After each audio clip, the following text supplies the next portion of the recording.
قالت الاعراب آمنا قل لم تؤمنوا، پلس کا انکار ہو گیا نا، ایمان تو نہیں ہے تمہارے اندر، ولیکن قولوا اسلمنا درمیان میں آ گئے، ولما يدخل الایمان فی قلوبکم مزید تاکید ہو گئی ایمان تمہارے دلوں میں داخل نہیں ہوا۔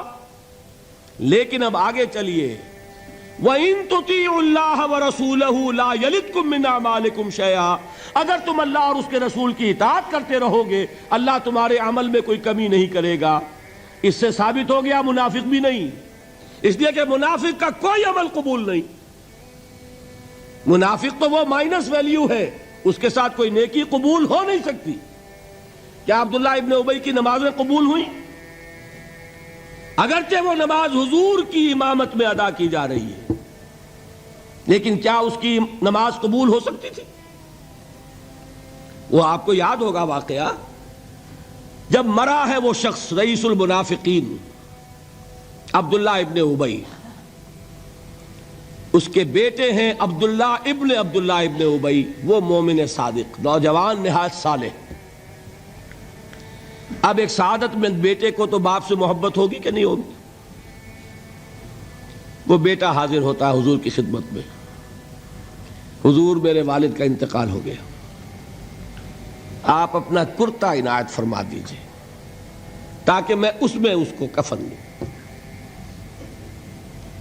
حضور نے سوچا اور کرتا اتار کے دے دیا۔ حضرت عمر کھڑے ہو گئے، وہ تو تھے نا، ان کا جلال اور ضبط نہیں کر سکتے تھے، ان کا وہ انداز تھا جو حضرت موسیٰ کا تھا۔ حضرت خضر کو 3 دفعہ ٹوکا کہ نہیں، یہ کیا کیا تم نے؟ بغیر کسی جرم کے اس بچے کو ختم کر دیا، یہ کیا کیا تم نے؟ کشتی کو تم نے توڑ دیا، مارو گے ان کو جو اس کے اندر سوار ہیں، یہ کیا کیا؟ یہ دیوار سیدھی کر دی، یہ بدبخت انہوں نے ہمیں کھانے کو بھی نہیں دیا اور ان کی دیوار سیدھی کر رہے ہیں۔ تو حضرت موسیٰ علیہ السلام خاموش نہیں رہ سکتے تھے۔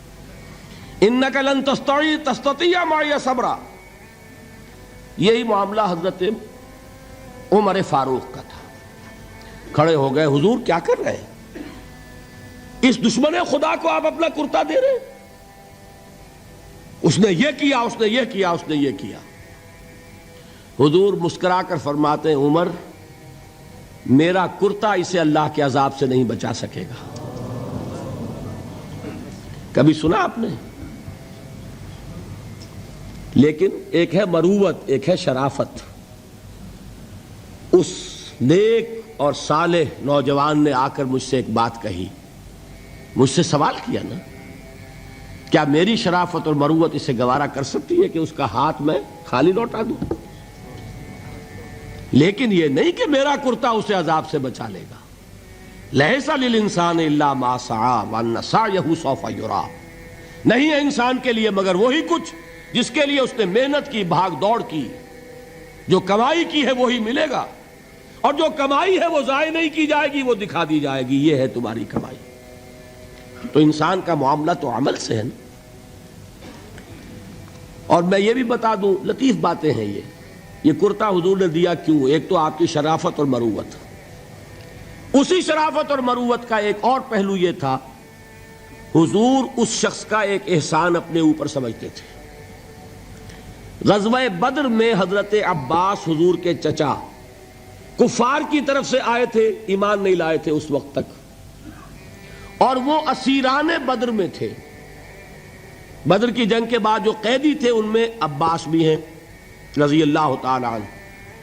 ان کو پاس کرتا نہیں تھا، کرتے کی ضرورت پیش آئی، وہ طویل القامت انسان تھے۔ عبداللہ ابن ابی نے اس وقت کرتا دیا تھا عباس کو۔ اس کو محمد الرسول اللہ اپنے اوپر ایک احسان سمجھتے تھے کہ میرے چچا کو اس شخص نے ایک وقت میں کرتا دیا تھا۔ آج در حقیقت محمد الرسول اللہ صلی اللہ علیہ وسلم نے اپنے اس احسان کا بدلہ چکایا ہے۔